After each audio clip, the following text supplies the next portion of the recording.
my name is Jade, otherwise known as Backline Nurse. If I'm able to get this video out in time, today is December 14th, 2020, and something I like to do when I try to figure out what topics I want to cover on this channel is look at the Wikipedia page for stuff that happened on this day in history. So today, December 13th, I found the story of this incredible woman. You think you're hardcore? You think you're a badass? You survive any of your own executions lately? You take any of your own coffins home as a souvenir lately? And then live another 15 years? No, you boring snooze animals. Anyway, today we're talking about Anne Greene in Oxfordshire, England, on this day, December 14th, in the year 1650.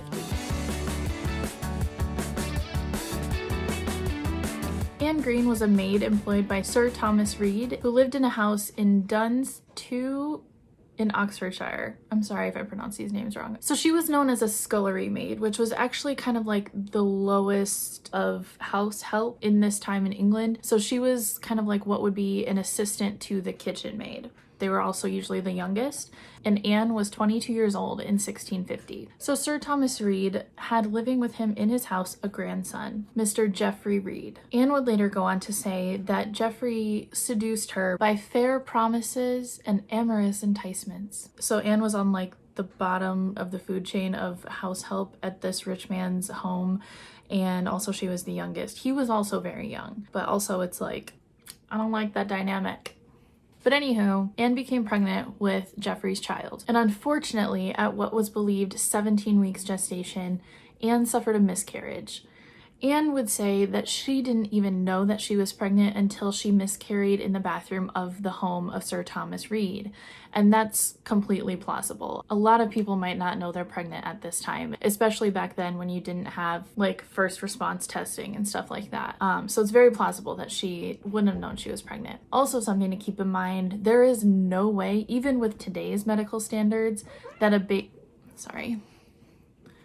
a fetus at 17 weeks would have been viable, let alone in the 1600s. And Anne didn't really know what to do, so she discarded the fetus. She didn't bring attention to it in any way, which, why would you? Honestly, I don't really know.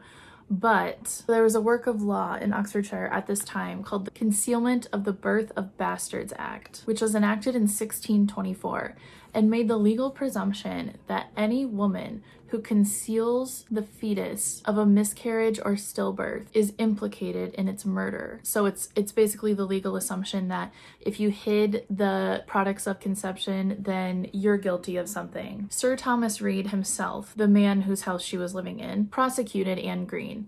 She was immediately arrested and taken into custody, where 3 weeks later she would be arraigned. At the trial, many people spoke in her defense and gave testimony of her good character. Other maids in the home would say that Anne was not feeling well for about a month before this happened. A midwife testified that a fetus at 17 weeks would not have been viable even if Anne brought it to the attention of the people in her house or medical professionals. But still, Anne was convicted of infanticide, meaning the murder of a baby, and she was sentenced to death by hanging to be set for December 14th, 1650. There was a lot of controversy over this verdict, as you can imagine. Nevertheless, the execution was carried out in a cattle yard in Oxford. Anne was hung in a manner that was traditional for the time.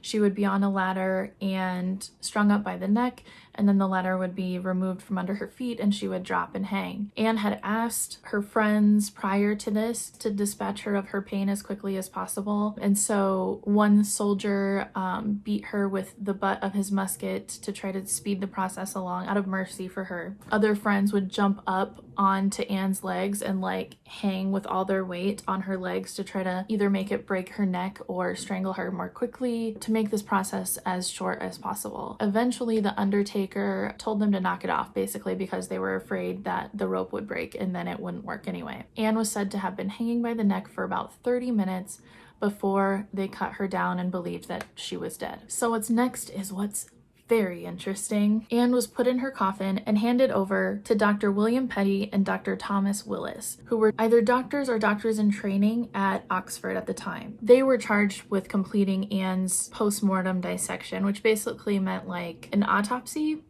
but it was a little unique. Prior to the mid-1500s, the way that medical schools practiced dissection would be all of the medical students would kind of crowd into what was basically, I guess, kind of like a surgical theater, which were used throughout history. But all of the students would gather in the surgical theater. In the middle, the corpse would be there and would be dissected by the professor's assistant, while the professor sat on like a raised throne above the table where the person was being dissected, and would read works by Galen, the father of medicine. And that was their one experience with a cadaver body before they actually became doctors. That was all that was required. However, new law was put in place in 1549 that all medical students had to witness 2 dissections and perform 2 dissections. So that's 4 bodies total that each medical student would need. Well, 2 of them would be shared, but then each medical student would need to perform 2 of their own dissections on 2 different cadavers. So as you can imagine, it's kind of hard to come by that many bodies when you need them. So legislature was passed in the early 1600s that allowed people at Oxford Medical School to be granted the rights to the bodies of people who had died by execution. So that's where Anne's body was going. Okay, so the next day, the 2 men who were charged with doing her dissection go to her coffin and open it. And they see she's faintly breathing, and they're like,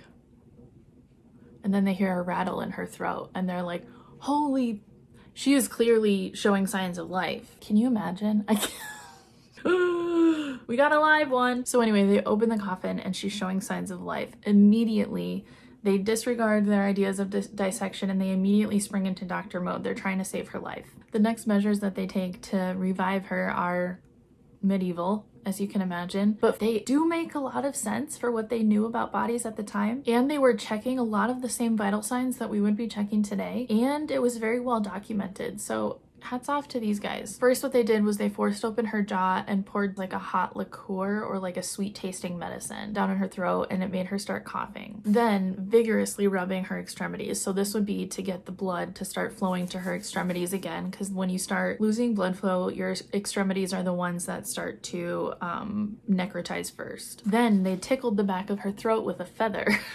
This caused her eyes to open momentarily. Then they tried bloodletting. This practice never made sense to me. But they punctured one of her veins and let out about 5 ounces of blood. Great, thanks. Then they put compression bandages around her arms and legs. This could be trying to get blood that has kind of pooled and clotted in the extremities, trying to get it to move back to the center, like the trunk of the body. And we do this now with compression stockings in the hospital. Next, heating plasters were applied to her chest to try to warm up the body here and get the blood loosened and flowing. And then they gave her an enema of tobacco smoke. And I want to say that's strange, but also I looked it up, and indigenous people in North America also used this practice, and I'm not sure if the practice developed concurrently at the same time independent of each other, or if any ideas were exchanged there to feed into that practice. I'm not sure. Very interesting though. So the belief was that this would warm up the bowels, the inside of the trunk, and get things moving again. They then placed her in a bed with another woman who would hold her and rub her all night to try to keep her warm and keep her blood flowing. This is actually a pretty effective way of warming up a body. Hot tip. Hot tip. If you're ever stranded and you need to huddle for warmth, take off your clothes.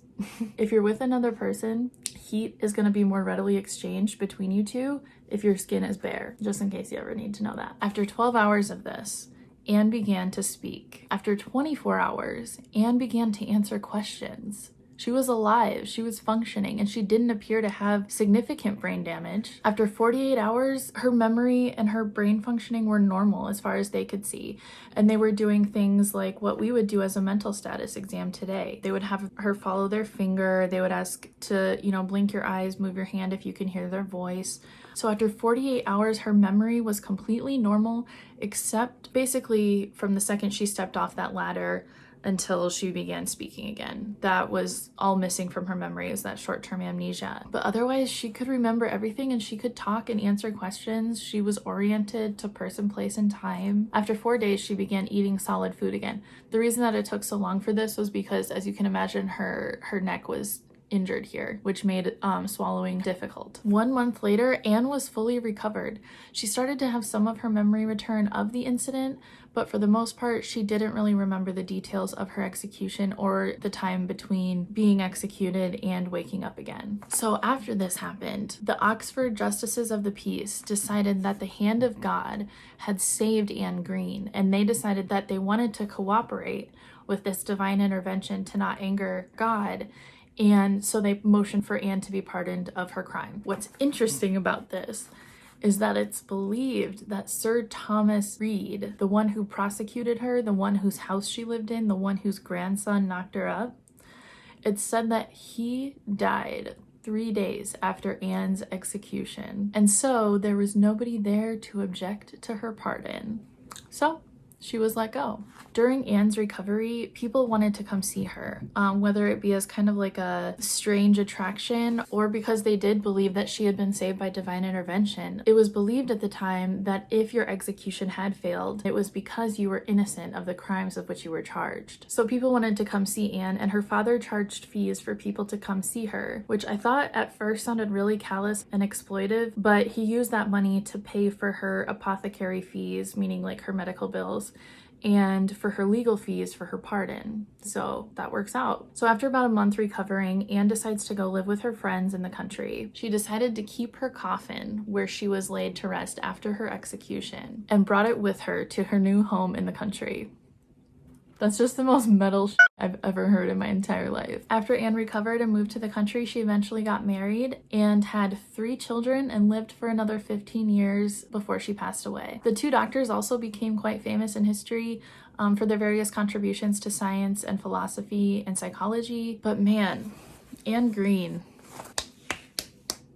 bad ass. First of all, what a BS charge to begin with. There is no way, even with today's medical technology, that a fetus at 17 weeks would have been viable on its own. Just no way. And also, if you're the lowest of maids in this lord's house and his grandson got you pregnant illegitimately and you didn't know you were pregnant and then you miscarried, why would you bring that to the attention of the people of the house? Like, that just makes no sense to me. It's ridiculous. But concealing it was, I guess, proof of guilt, of murder, of infanticide. This concept of divine intervention is an interesting one to me because I, for some reason, grew up believing like that it was a thing that still happens, that like people are pardoned if their execution fails initially, but it's not. It doesn't happen anymore, at least not in the United States. And I did read an interesting account of this just to kind of show you like how much stock people put into this divine intervention belief of failed executions. In 1894, a man named William Isaac Purvis in Mississippi was sentenced to be hanged for a murder that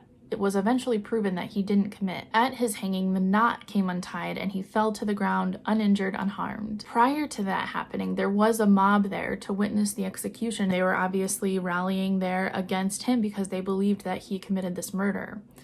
But after the knot broke and he fell to the ground, the undertaker started retying that knot so that he could string him back up and try it again. However, at this point, the mob turned and started fighting the executioner on behalf of the man who had sentenced to be hanged because they believed so strongly in this concept of divine intervention or divine providence that they believed that they would anger God by attempting to kill this man once more. That was just like really interesting to me. Like they were initially like mobbing against this man, and then as soon as that happened, they were mobbing on his behalf because they believed so strongly in this concept that if your execution fails, that was a sign from God that this person is not actually guilty. And it was later proven that he was innocent. So wow, that's pretty cool. So anyway, I just wanted to share the story of Anne Greene with you because I thought it was crazy cool that she survived all that. I just can't even imagine. She was hanging for 30 minutes. 30 minutes! And like her friends were like taking the weight off of her neck and then like dropping down with all of their weight, trying to break her neck. Like they were trying to like make sure she was dead and as soon as possible because they didn't want her to suffer. And she survived. Believe whatever you would like about why that happened, how that happened. I think it's a really wild story and was worthy of sharing with you guys. So thanks for listening. Please hit like and subscribe. Please hit the notification bell so you can get a notification when I upload.